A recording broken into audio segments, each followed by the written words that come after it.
Zuckerberg has a warning for us all, as what just happened to Meta stock can happen to the rest of the market. I'm your host, Steven Van Metre, and thanks for joining me today as news outlets are scrambling to figure out why Meta's stock had a historic crash following its earnings announcement. But Zuckerberg has a warning for us all as we reveal the truth behind Meta's stock crash and why it can happen to the rest of the market. Let's start out with seeing why the news outlets get this wrong and what the real truth is. We'll head over to Bloomberg, who headlines that Meta's earnings flop threatens to derail the NASDAQ 100 rebound as Meta tumbles as much as 24%, dragging other technology shares. And if the drop holds, as it did, it would be the biggest wipeout in U.S. history. And here you can see in the after hours trading, and I didn't tag the bottom, but you see minus 22.85% immediately following their earnings announcements. If Meta's double-digit drop holds on Thursday, it has the potential to erase $200 billion in market value from the company, bigger than Netflix total value at current prices. And here you can see if this drop holds, the Meta is wiping out all of its gains since early 2021 in one day. And Meta faces historic stock rout after Facebook growth stalled as social networks are battling video platforms, such as the one you're watching, for users' time. And quarterly loss from metaverse investments totals $3.3 billion. And the catalyst was startling news for the first time ever that Facebook's user growth seemed to have hit a ceiling and its momentum is stalling. Thursday's collapse wiped out more than $230 billion of market value in an instant, a figure unprecedented in stock market history, and has investors asking a question that once seemed unthinkable: are the best days for Facebook, one of the world's most widely held technology stocks, over? And really, what investors should be worried about: can this happen to the rest of the market? And it can. But let's continue the story, because I want you to understand why the news gets it wrong, because they're reacting to what happened and they don't actually know why. But let's continue forward, as this quarter's sales forecast also disappointed Wall Street, and Chief Executive Officer Mark Zuckerberg saw his personal wealth potentially plummet by about $24 billion. But not to worry, he'll be okay. He acknowledged that Meta is facing serious competition for user time and attention, particularly from viral video sharing app TikTok. And the miss has come at a critical juncture for the company, which is fighting regulatory battles on multiple fronts and is also trying to justify a costly shift in corporate strategy to bet on the metaverse, Zuckerberg's vision for an immersive internet that may take years to realize.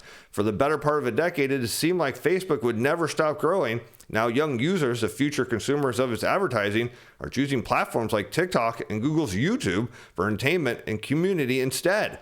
But yet, the question you should be asking: does any of this actually explain why the value of their company dropped 25% in an instant?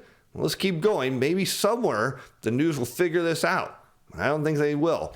Rarely, if ever, Meta has been confronted by so many substantial threats at the same time. Aside from user growth woes and intensifying competition, Meta is also contending with a crackdown on targeted advertising by Apple, which has said it may trim $10 billion in revenue this year in cutbacks by advertisers that are paring budgets because of rising costs and supply chain disruptions.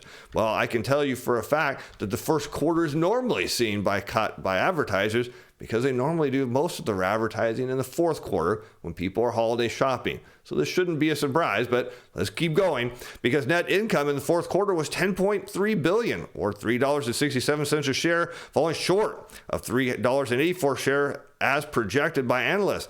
Revenue was still $33.67 billion compared with $334 billion estimate. And all it tells that looks like that Facebook and Meta are okay.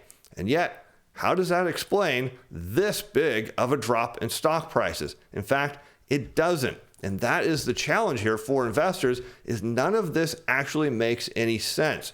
But before we reveal the truth and what's really happening here, if you're worried about what could happen if your portfolio sees a drop like this, well, you shouldn't be. Be sure to check out Portfolio Shield. There's a link in the corner and the description below. You'll be glad you did. What this is a real story about is high-frequency trading algorithm and how they impact the markets. In fact, let's go back, because Bloomberg actually covered this in a previous story.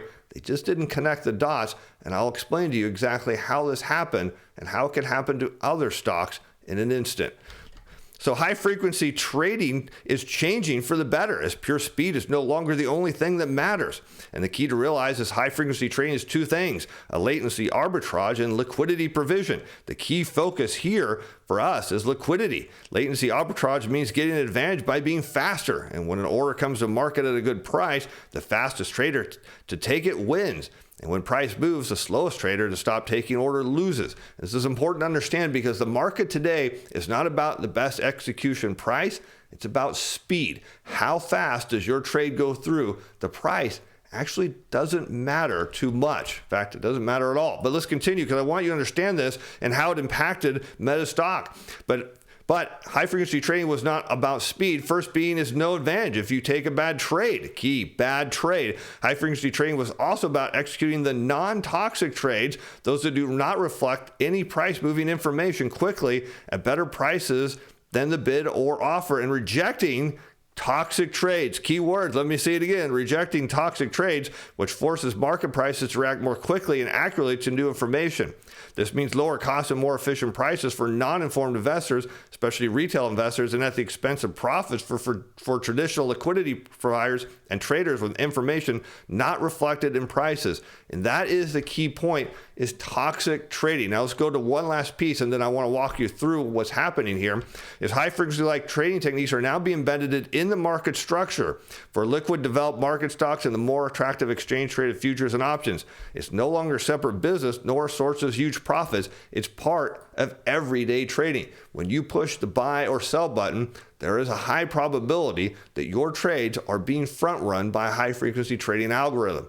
So the way this works is, imagine you're standing in line to buy something and you are in line with a lot of other people that want to buy this. In normal times, you would expect to pay the same price as you get to the front of the line that everyone else is paying, because that's just what we expect. But in a world of high frequency trading algorithms and stock markets, that's not how it works. The high frequency traders realize, these algorithms realize there's a long line of people that want to buy, and their job is to get them through the line as quickly as possible without any regard to price. So when you get to the front of the line, your price is being marked up to the next person and the next person. Now, and again, in the real world, if you were watching people in line, if you were, say, at a grocery store or at a fast food line, and you were seeing prices go up with each person was buying, you'd probably be upset. But when it comes to the stock market, everybody doesn't mind paying more, because when stock prices go up, everyone gets rich and no one seems to complain.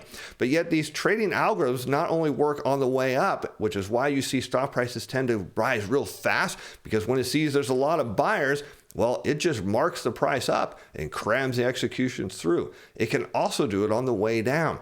But when you have an event where there's a toxic trade, perhaps a Facebook earnings announcement, and there are no buyers sitting there, well, the high frequency traders just shift out of the way. They stop providing liquidity to the market, and that's how a stock like Facebook can lose 25% of its value in an instant. This isn't normal, because this is not how markets normally function, but in ones dominated by high frequency trading algorithms, it can. And that's why other stocks are at risk of the same thing happening, because if there's a lot of people that want out, well, their trading algorithms can't front run that move lower. And so if you look back, and I want to walk you through this, because this isn't just a story about Facebook or Meta or Zuckerberg. It's a story about the broad market. Now, you may remember recently I did a show called Massive Unwind Imminent, where we talked about the underlying market structures and how volatility could rise, triggering a cascading sale out of equities into bonds. Now, some people are wondering, well, bonds have been underperforming lately, but I want you to understand that if this structure shifts at some point and this momentum changes and all these algorithms have to sell, well, what are the high frequency trading algorithms going to do when they see a load of equities being sold onto the market? Well, that's toxic, and they're going to sidestep that. And what are they going to go look at is the bond market, and they're going to start bidding that up, because that's where the liquidity is flowing, and that's what they're best at, is they love it when there's a lot of people buying something and they can just bid the prices up. And now, when you understand that, let me take you through what the Treasury is doing, because they're about to reduce the supply, making a future unwind of the market send bond prices potentially to the moon. So here, check this out. As Bloomberg headlines, the U.S. Treasury cuts quarterly sale of long-term debt as spending slows. And dealers are challenged ahead, with the Fed expected to cut holdings. Of course, they'll get this wrong too, but I'll explain that as well, as the Treasury doesn't rule out further reductions down the road. Remember, you're hearing due to supply, bond prices have to go down. Well, now supply is going away, as Treasury Department said in a statement Wednesday that it will sell $110 billion of long-term securities at auctions next week, down $10 billion from November, in line with many dealers' forecasts. It's the first back-to-back reduction since 2015, after the unprecedented sizes last year. And decisions for future refundings may be more challenging, with the Federal Reserve signaling be reducing its holding treasuries, forcing the department to sell more debt to the public, which of course, as you know, is not actually how it works. But again, the news just reacts to what it sees. It doesn't actually understand that all quantitative easing is a reserve swap, and they're just going to potentially undo that. And that doesn't really mean anything changes, but the news doesn't get it. Anyways, we'll continue on here. As Fed Chair Jerome Powell said last month, decisions on the bond portfolio are pending an upcoming policy meeting, which we should learn more about in March. And the scenarios that seem most appealing would slow or stop the cutback in debt issuance. TBAC, this is the Treasury, said on Wednesday in a report. The Treasury said in a statement that additional reductions may be necessary depending on developments and projected borrowing needs going forward. And of course, you can now understand that without the Build Back Better plan coming into play, well, we don't need to borrow as much, and that affects issuance. Let's keep going, because here you can see there is a big shortage of T-bills of about 1.6 billion or trillion, that need to be issued. So what we're going to see is the Treasury likely issue more T-bills and cutting its note and bond issuance. And for the coming quarter, the deepest cutbacks will be 7-year notes and 20-year bonds, neither of which are really popular, while issuance of inflation-linked debt known as TIPS will see a slight uptick. And you might say, well, who cares about TIPS? Well, if you're invested in the equity market, you should, and let me show you why. Because here you can see the TIPS are going down, and you say, well, what's the big deal? Well, let me overlay the S&P 500 in purple, and you know when Dr. Purple's following the TIPS market, well, the TIPS is telling purple where it's headed, and right now, TIPS are headed lower, and with the government, with the Treasury expected to issue more TIPS due to demand, what do you think that's going to do to price, especially as the Fed pulls their support of buying it? That means lower TIPS prices likely, and also lower stock prices as well. Let's keep going, because the Treasury announced the following reduction in issuance, as they were going to reduce sales of 2, 3, 5-year note auctions by $2 billion, cut the 7-year notes by $3 billion, cut 20-year by $4 billion, and reduce the new and reopened 10-year notes by $2 billion, and reduce the 30-year bond by $2 billion. And they're going to continue doing this potentially even after they finish those cuts. And we've already seen strong dealer demand at current levels. And so that means the dealers, not dealers, but foreign demand, meaning foreigners are likely to take more of the issuance than they have before.